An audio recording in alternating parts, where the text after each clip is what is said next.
Hello po, agree tayo dito sa pananaw ni ex-Senator Trillanes at iba pang mga grupo, mga professionals, mga kilalang tao, mga vloggers tungkol dito sa impeachment case ng ating Vice President.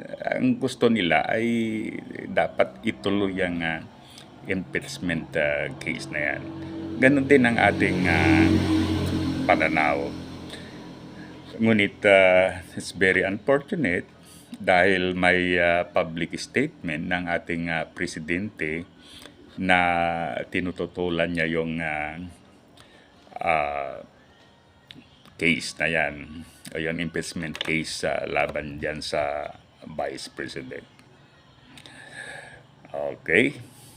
So, ang aking pananaw, kahit na may statement ang ating President, dapat tuloy-tuloy yan. Ano?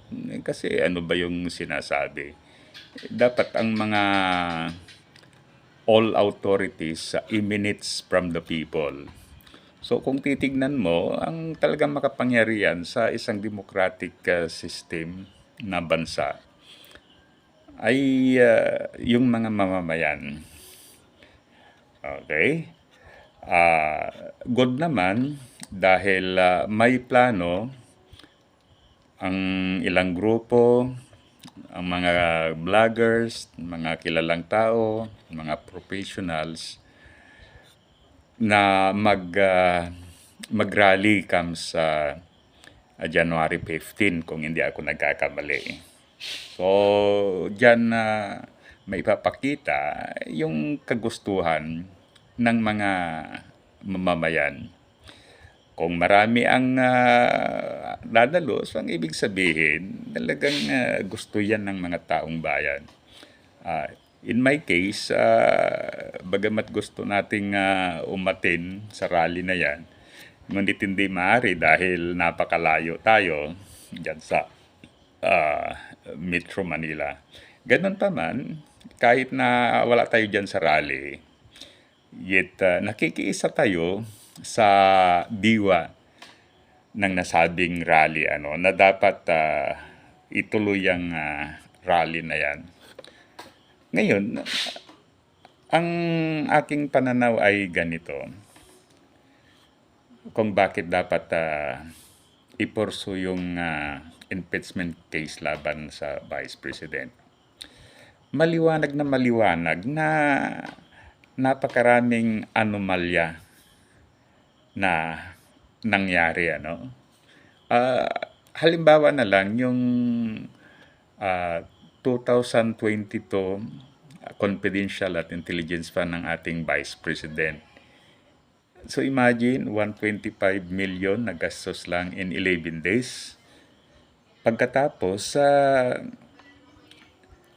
days pa yung holidays doon sa, yan, kasi December na yan, Then, kung titignan mo, yung liquidation report nila, ginamit sa pagrenta ng safe houses, pagbayad doon sa mga information na nag-gather, yung pagbibigay ng mga medical assistance, etc.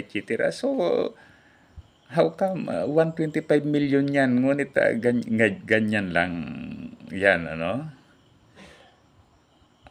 Talagang at first glance, makikita mo na hindi tama, hindi tugma, medyo unbelievable yung liquidation.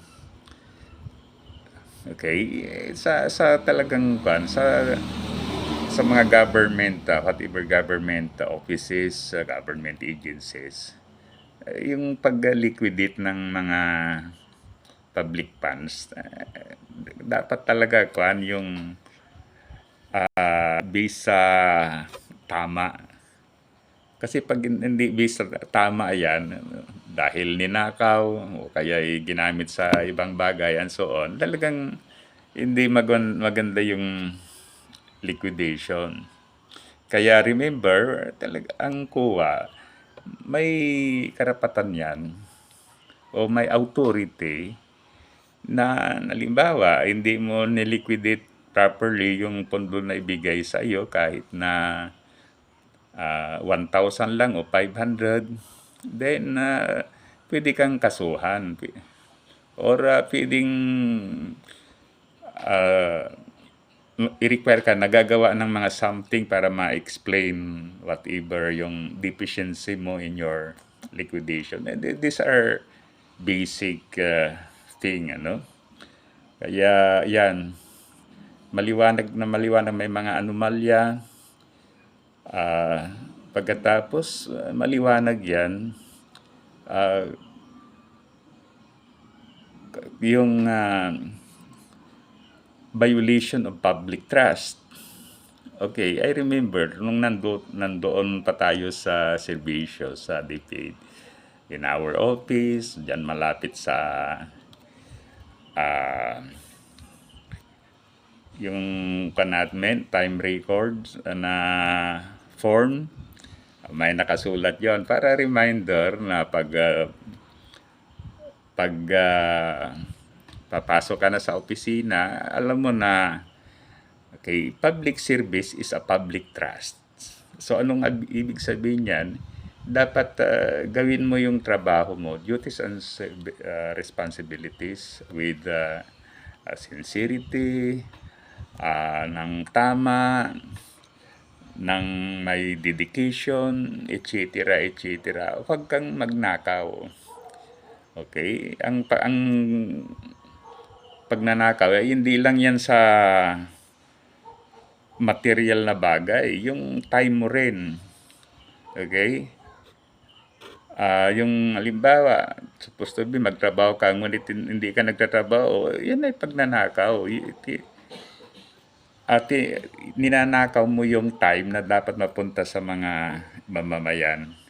So, yan ang ibig sabihin ng public service is a public trust. Okay? Kaya maliwanag yan.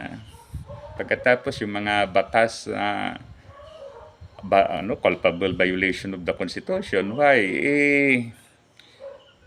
Ang COA, sa pagkaalam ko, mandates niya yung tignan yung financial situation ng lahat ng government agencies. So, that is provided in the Philippine Constitution. Ngayon, kung ang Vice President ay hindi naniniwala doon, hindi hindi niya iginagalang o nirespeto yung ating Constitution. Okay. Kaya dapat yan, kasi ang paniniwala ko ay magandang halimbawa yan sa ibang mga public officials natin o public servant, elected or otherwise, na reminder na pag gagawa ka ng mali, definitely you will be charged o kaya magsasuffer ka, you will be penalized. Ganun lang. Ngayon, pag sanang sabihin ka agad na politika, sinisingle out ang Vice President. No. Kasi may nakitang mga katiwalian. Hindi yan politics. Kung gano'n na lang ang belief natin na basta may nakitang katiwalian pagkatapos sinasabi pinopolitika, sinisingle out dahil kalaban, walang mangyayari sa government natin. At sana, after investigation dyan sa Office of the Vice President, tingnan din yung mga ganyan sa lahat ng government offices. Like dyan sa Office of the President, mag-start dyan, DPWH, Armed Forces, Diyan sa lower house, lahat-lahat tignan yung Iber katiwalian.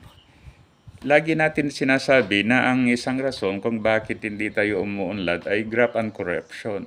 So this is now the time na ipakita natin na we are doing something para ma-rid out yung graft and corruption in our country.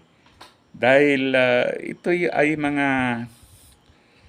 reminder sa iba pang officials natin na pag gagawa ka ng hindi tama, then ikaw ay mananagot. So that's it. So muli, thank you. Sana i-like at saka subscribe sa ating YouTube channel. Mabuhay tayong mga Pilipino.